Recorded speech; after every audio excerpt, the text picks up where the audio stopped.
Hi guys, good morning everyone. Araw ng Webes. Medyo late na nagising pero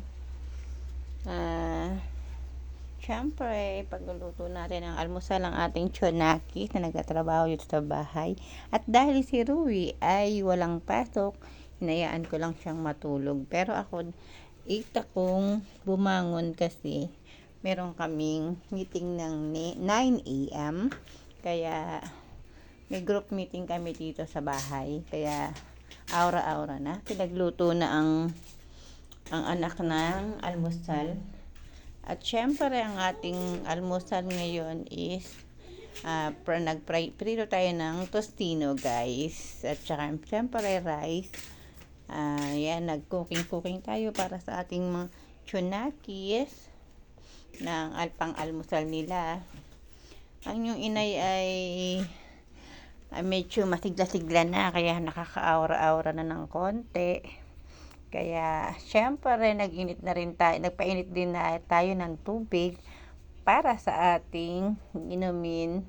At Milo ang aking napili dahil gusto din ng kaibigan ko ay Milo na lang daw. Ayan po, binigay ko na sa anak ko yung almusal niya. At ito naman yung sa amin ng kaibigan ko. Siyempre magbe-bread ako at saka ng Milo. Yan ang aming almusal. Yan, dinala ko na, dadalhin ko na to sa kabilang bahay. Doon kami magkakain habang may meeting. Yan guys. Group meeting lang ng kautangan guys. Yan, bitao na. At fast forward, syempre lutuan na naman. Yan ay hindi almusal kundi tanghalian na guys. Late na kami nakaluto kasi nga nakatulog ako guys. Pagkatapos ng meeting 12 is antok ako. Syempre ang aura naman ng inyong inay ay tinulog, and then pagising ko nagluto ako ng steam ako ng talaba. Niluto ko pala siya sa oven guys. Oven pala ginamit ko sa talaba. And then syempre nag-fried ako ng tuyo at saka ng dry pustit guys. Yan ay galing po sa Mindoro, at ito naman pong talaba ay binili ko sa kumari ko guys.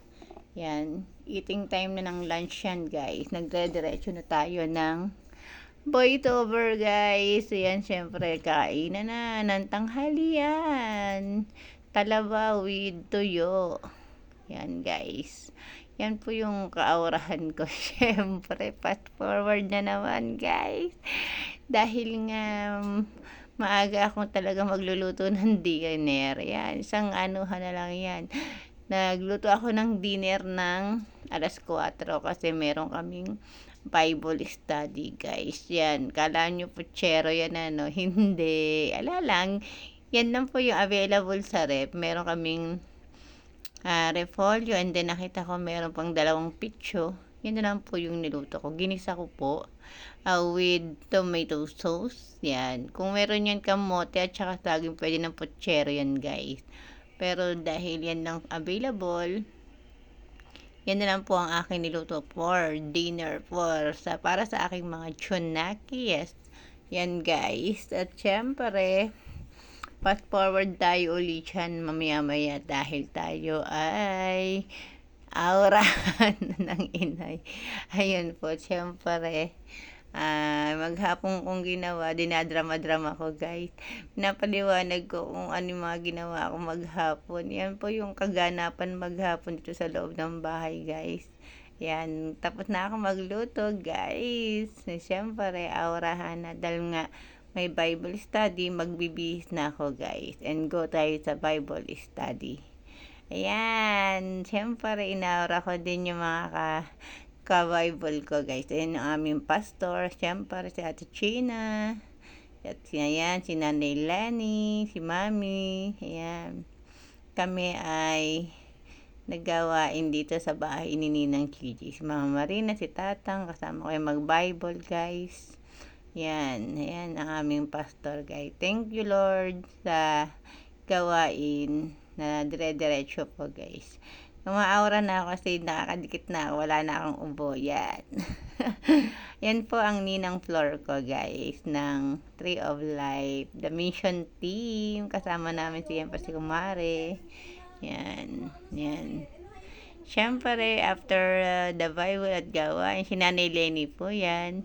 At siyempre, si Ninang Chiji, yan. Nagpe-prepare siya ng merienda, guys. After na gawain, guys, may pa-juice si Ninang. Ayan. Yan po, guys. Thank you, Lord, sa patuloy na pag-aaral namin ng gawain. At syempre, natututo ka pa makisalamuha sa iba, guys. Ayan. Thanks for watching, guys. At syempre, after the Bible, ayan, diretso naman tayo. Meron kaming reunion. Ang reunion namin ay napunta dito sa Lamay, guys. Nakita namin yung teacher namin, guys. Na-teacher ko noong 3rd year. Pero si Evelyn, teacher niya daw ng 4th year. Si Ma'am Yolanda de la Cruz, guys. Ayan, inaano ko kasi yung dati, tawag namin kay Ma'am is pagigiging at si Ma'am magigiging. Pero siya super bait, guys. Ayan. Syempre, pauwi na kami yan. Pero kanina pa kami dyan. Yan, guys. Syempre, besto. Ay, kinakakwentuhan namin si Ma'am Yolanda. Dahil sabik daw siya sa kakwento. Thanks for watching, guys, and I love you all.